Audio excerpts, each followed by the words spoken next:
तो ज़िशान, ये recently PSX ने एक चेंजेस सजेस्ट की हैं in the exchange traded funds regulation के क्लोजिंग प्राइस जब ना निकल सके तो वो एक फार्मूले से चेंज कर दी जाए। ये if you can you explain this to? जी। सो देखिए, क्लोजिंग प्राइस अगर ना निकल सके और उसका जो सबसे अहम फैक्टर होगा सानी, वो होगा कि ETF जिस इंडेक्स को ट्रैक कर रहा है या जो उसके अंडरलाइंग कॉन्स्टिट्यूएंट्स हैं उनकी लिक्विडिटी का क्या सिचुएशन है। तो एज लॉन्ग एज अगर आपका इंडेक्स बड़ा केयरफुली सिलेक्टेड है और आपकी methodology by and large liquid shares को डिटर्मिन करती है, तो ऑटोमेटिकली प्रॉब्लम जो है वो as far as UBL ETF is concern, हमारा अपना एक ख्याल है कि हमारे जो 9 कॉन्स्टिट्यूएंट्स हैं वो जिस बेसिस पे डिटर्मिन हो रहे हैं वो बहुत ज़्यादा लिक्विड है, तो शायद वो सिचुएशन हमारे केस में शायद रेलिवेंट नहीं होगी। लेकिन सारी दुनिया में जो बेसिक क्राइटेरिया है या पाकिस्तान में जिस लिए ETF लॉन्च किए गए थे उनका मकसद ये था कि with in ready market arbitrage की अपॉर्चुनिटी प्रोवाइड की जाए। जो रेडी और फ्यूचर आर्बिट्राज में हमारी मार्केट लॉक्ड इन है, एक से ज़्यादा डॉक्यूमेंटेड रिपोर्ट्स में लिखा हुआ है कि टाइम एंड अगेन क्राइसिस की वजह सिर्फ़ और सिर्फ ये रेडी फ्यूचर का टिपिकल साइकिल है जिसका जवाब किसी के पास नहीं है। लेकिन चूँकि इसमें पैसे हैं तो सब लोगों को डिक्टेट भी किया जाता है और सब लोग इस डिक्टेशन को खुशी से कबूल भी करते हैं।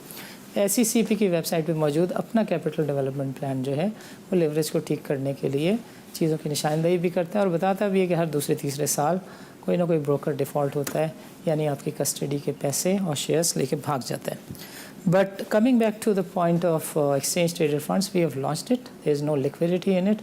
दुनिया में अगर exchange traded funds लॉन्च होते हैं वो सिर्फ लिक्विडिटी पर, लिक्विडिटी के नाम पर और लिक्विडिटी के लिए होते हैं।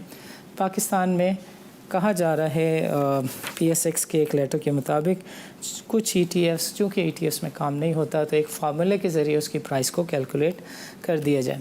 म्यूचुअल फंड्स के जो यूनिट्स हैं वो एक्सचेंज पर जो ट्रेड हो रहे होते हैं, जो फंड्स ट्रेड हो रहे होते हैं, एक्सचेंज ट्रेडेड फंड्स कहा जाता है। जो चीज़ एक्सचेंज पे ट्रेड होती है उसकी क्लोजिंग प्राइस होती है। अगर एक्सचेंज पे कोई चीज़ ट्रेड नहीं हो रही तो उसको एक्सचेंज ट्रेडेड नहीं, नॉन एक्सचेंज ट्रेडेड फंड कहना मुनासिब रहेगा।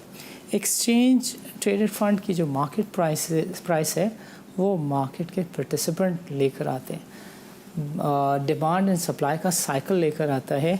अगर आप इसको मसनूई तरीके से ला रहे हैं और फिर आपके दिल में है कि इसके MTS और MFS के इसमें ड्रामे भी हो जाएं, तो फिर मेरा ख्याल है कि this is an agenda and this would definitely be looked into by some investigators in the future, because इससे लिक्विडिटी तो बाज़ार में नहीं आनी। लेकिन बाज़ार में फ्रैंकली इतना बड़ा इशू है नहीं, क्योंकि हमें तो हर 2 बिलियन के काइंड ऑफ ओपन इंटरेस्ट के ऊपर 1000 पॉइंट मार्केट बढ़ रही है और इस वक्त शायद ख्वाहिश साहिबान की यही है कि बाज़ार नया इंडेक्स का लेवल दिखा दे।